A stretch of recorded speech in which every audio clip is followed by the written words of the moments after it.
where today we are in Whitby, home of Dracula, fish and chips, and most notably, Captain James Cook.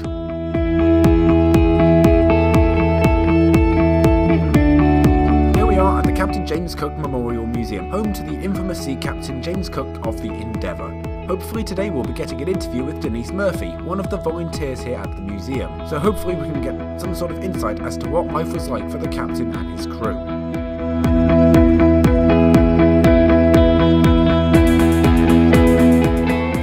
Well, he was very local to the area. He was born in a village called Marton, which is now a suburb of Middlesbrough, and his father was a farm labourer. And when James was a young boy, his father and mother and family moved to work on a farm, Airy Hill Farm, which was a little bit further south, and it was very near to the village of Great Ayton.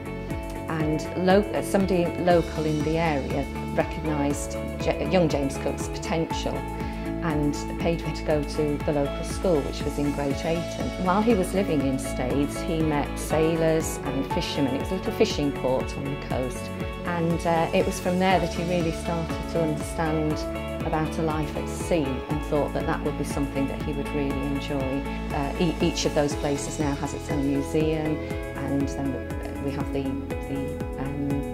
hospital now in Middlesbrough is named after James Cook. And so there's just so many different places that he was associated with in his life before he went off to London to join the Royal Navy.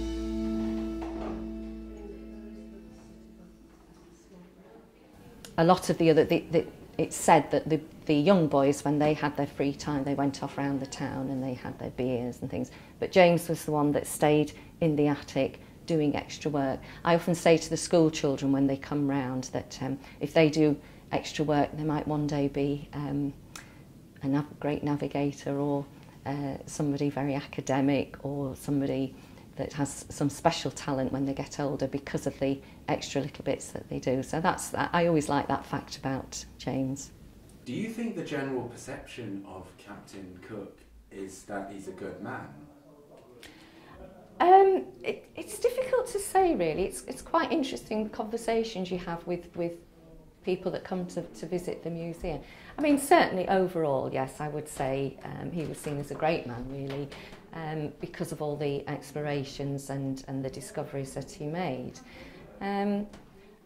But he was also a man of the time, and at the time that all of these explorations were going on, it was a very different time to now, where I think we're much more aware of and much more sensitive to indigenous populations, for example. In those days, they just went off to all different sorts of countries and felt that they'd discovered them for their own, put the flag up and discovered it for their own king and queen or their own countries. And of course, it's very different now. We see with a more modern perspective. Overall, do you think of him as a good man? I do, yes. I think there's much more of the good than possibly the negative about him. I see him as a great explorer, a wonderful map maker, navigator, and I think the legacy of what he did and the amount of good that has come from that certainly outweighs the negative side of things. But as I said before, we put him in the context, and I think all of us working in the museum try to give as true a perception of him, including all the fact that, for instance, on his third voyage he was quite ill. He'd come out of retirement, and he didn't treat his sailors in any way near as well as he had done on the other two voyages. He certainly did his duty and did the best he could.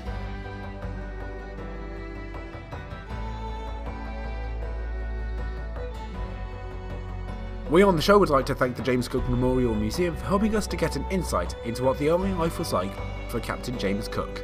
I'm Sam Wells, I hope you've enjoyed this episode, and I will see you next time. Have a good night.